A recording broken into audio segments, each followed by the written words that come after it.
Hi, this is Mr. Payton. Welcome to Standing on Your Shoulders. I want to talk about progress.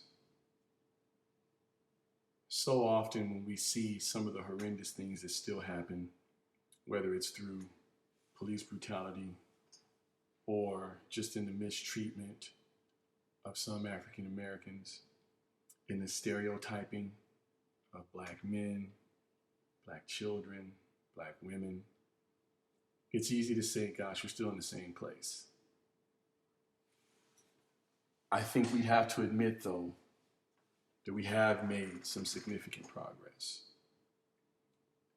I think if we look within our race, we can see that there has been quite a bit of progress made in terms of our ability to acquire education, particularly African American women. I think we'd have to admit that we have made progress in our ability to secure economic success. But I think that because the black family has struggled, because the black church struggles, and because overall the opinions of others and the mistreatment from others, it makes us feel like we haven't made any progress at all. From my perspective as an educator, majority of the time in K-8 settings, I see students that are brighter, that are better equipped emotionally, psychologically, and of course academically than they've ever been before.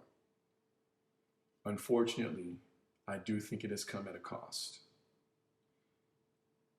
As we have progressed in a lot of the tangible areas, again, finances, education, resources, we've kind of sold our soul, unfortunately. And I mean that literally. For many people, we don't believe in anything. We believe in making money. We believe in acquiring a lot of land or owning businesses. But we used to be a group of people who cared about each other, who lifted each other up when we had nothing. And now that we have an abundance, it's like we can't stand to be around each other. Again, this is on the inside. From the outside, the price that has been paid is, gosh, it's kind of alarming. And again, I'm talking from the perspective of an educator. The number of students that try to explain to me that they are not black when by their skin tone they are is fascinating. It's to the point where they don't see the value in being identified as such. Now, maybe you can or can't tell from this video, I'm considered to be a brown-skinned black man. There are definitely people darker than me, but there are quite a few people who are lighter than me. So I think I'm on the darker side of things. And I have students who will say they are light-skinned. I have students who will say that they are brown-skinned, and they try to use creative things. Again, these are young people. So they'll say they're cocoa, but they will not say the word black. They have an issue with saying that word. And I can understand why blackness could be polarizing. But what's more important to me is that the why. And it seems to me that the why is about being accepted. If you identify yourself as black, then you're not part of the group of people. If you say brown or use another color or don't say color at all, then you can be accepted a little more easily. And so that's the thing that I'm talking about when I say sell your soul. I'm not talking about some weird demonic ceremony that you do. I'm talking about this from the term sell. We are willing to give up our identity. We're willing to forego our culture in order to be accepted. Now, from a kid's perspective, I understand why they're doing it. Yeah, it makes sense. Like, I'm not angry at the kids for wanting to do that. They just want to have a life. They just want to play sports. They just want to go to school. They just want to have a social life.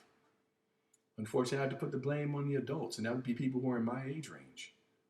Why haven't you given your child a foundation that being black is positive, that it is polarizing. What are you running from? What are you trying to avoid? Because let me tell you something right now. Get pulled over by a police officer, you'll know what color you are. And I don't mean this to be angry or to be accusatory, but the idea that we're going to identify ourselves as something other than black. Now, particular to the United States, because I understand this is not a thing other places, but here in the United States, blackness is significant, and there's both strength, in my opinion, as well as a wealth of knowledge if it can be presented the right way. My daughter is very fair-skinned because her mother is fair-skinned, but I don't believe she's going to grow up feeling uncomfortable to call herself black, because she's going to grow up in a household where the term black does not mean something negative, it means something positive. And I think that's the big takeaway here, is that we have to go back to, maybe we don't have to say black is beautiful, but maybe we need to just start there. Because right now we are raising a group of kids who feel like, if I can just be anonymous, even though my skin says that I'm a certain thing, then I have a better chance of having a happy life.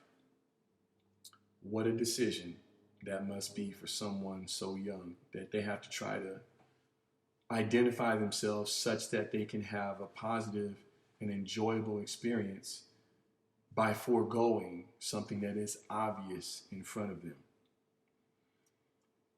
Man, you know, being a teacher, I have to be very careful not to try to impose my will too much, because I'm very capable of doing so. I do want kids to come to their realizations on their own. I just try to present information and give them a chance to make their own decisions. Much like I'm doing here. Whether you're an adult or a child and you're listening to this, I'm not trying to say I have all the answers or anything. It's just my perspective as a black man in these days and times. And I am concerned that there are black boys and girls growing up without any identity at all, because they are so desperate to be accepted by others. And I just wonder if it's possible for kids to be accepted by others if they can't accept themselves. My name is Mr. Payton, and this series is called Standing on Your Shoulders. I hope you like this video. I hope you subscribe to my channel, and I thank you for your attention and your time. Have a great day.